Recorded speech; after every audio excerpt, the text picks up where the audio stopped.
Hi, and welcome to the Deposition and River Evolution video notes.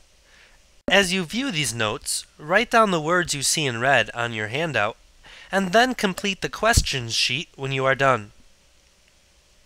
You have already been practicing with page 6 of the Earth Science reference tables. The relationship of transported particle size to water velocity is an important diagram for this unit, and happens to be the only diagram in the reference tables that deals with erosion and deposition of sediments. You can use this chart to determine which type of sediment will be eroded or deposited by a stream. For example, say a stream is moving at 100 centimeters per second, which is just over 2 miles per hour. Locating 100 centimeters per second on the bottom of the graph, and then drawing an arrow up to the bold line will show you that pebbles are the largest sediment the stream can carry. Not only are pebbles being moved by the stream, but all of the smaller sediment sizes circled here in red will be moved as well. When the velocity of the stream decreases, to determine which sediment size will be deposited, follow the bold line downwards. Decreasing the velocity to 10 centimeters per second will cause the stream to drop all of the pebbles it was carrying and begin to deposit sand. Decreasing velocity to about 0.2 centimeters per second will remove all of the sand from the stream and silt will begin to be deposited. Finally, a velocity below about 0.02 centimeters per second will allow the stream to only carry clay. Going up the bold line will represent erosion as more and larger sediments start to be carried by the stream. Make sure you know how to use this chart and be prepared to answer questions on a quiz. Agents of erosion are also agents of deposition. Deposition is the settling or dropping of sediments by an agent of erosion. When erosion slows or stops, sediment gets deposited. There are many factors that affect how sediment is deposited. The size, shape, and density of sediment will affect how it settles out of the water. Smaller particles settle slower than larger ones. Clay, being the smallest sediment, can take years to settle out of water. Rounder particles will sink faster in water than flat ones, and less dense particles will sink slower than denser ones. Different agents of erosion can deposit sediments differently. Water and wind usually deposit sediment in sorted deposits where the particles are all about the same size. Glaciers and gravity deposit sediments in unsorted mixtures with different sizes mixed together. Sediments can be sorted horizontally or vertically.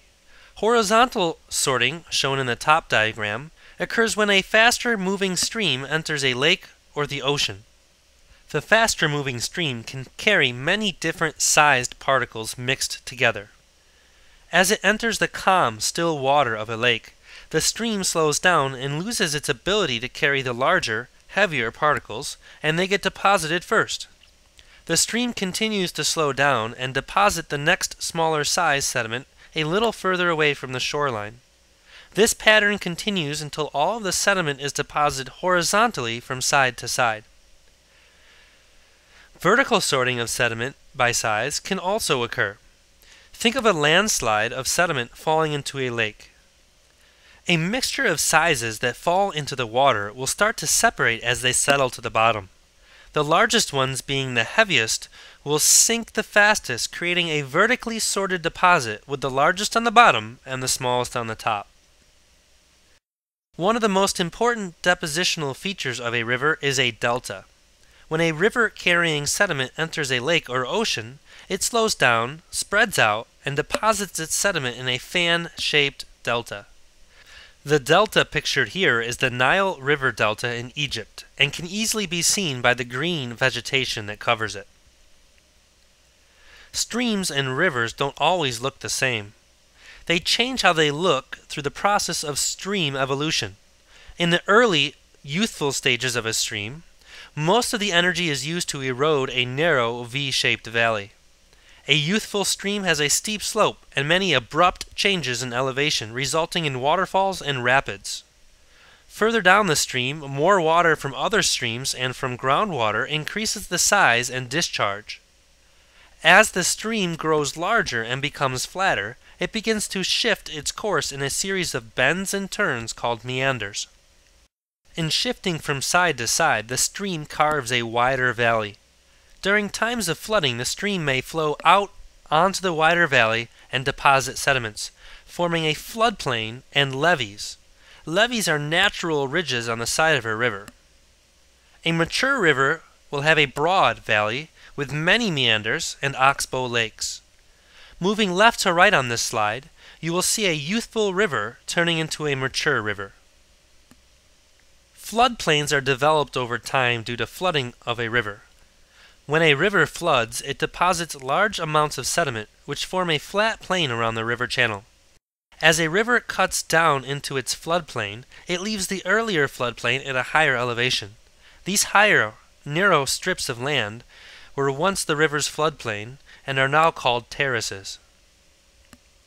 Rivers and streams might start out straight, but over time they start to bend and turn. We call a bend in a river a meander. The water on the outside of a bend flows faster and erodes the river bank.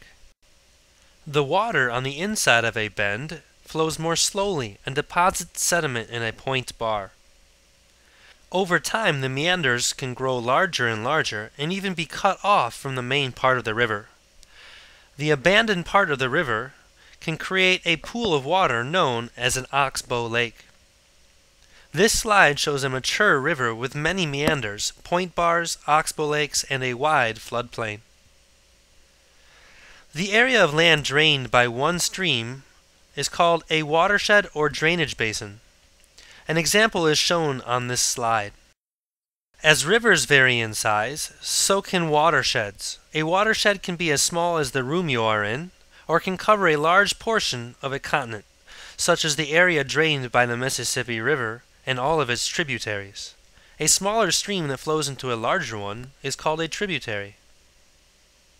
Stream characteristics, including gradient, width, depth, and drainage pattern, are controlled by the bedrock they are flowing over. When the bedrock over which the stream flows is consistent across a landscape, a random dendritic drainage pattern forms and looks like the veins of a leaf. Trellis drainage forms in regions where the bedrock has parallel folds or faults, allowing water to flow down the valleys between the ridges. Radial drainage is associated with volcanic cones and dome mountains, where the water flows down away from the center of the cone or dome. Rectangular drainage occurs when there are fractures or joints in the bedrock, causing water to move with turns at roughly 90 degrees. Be able to match stream drainage patterns with landscape examples like you see in the diagram on this slide. Notice the dendritic drainage pattern in this picture. You can tell a lot about the surface of the earth just by viewing how the water moves over it. You can tell that the water is draining towards the top of the image, away from where the land has a higher elevation at the bottom. Also, outlined in red is the river's visible watershed, showing the area of land drained by the main river. This is the end of the video notes. Don't forget to complete the deposition and river evolution question sheet.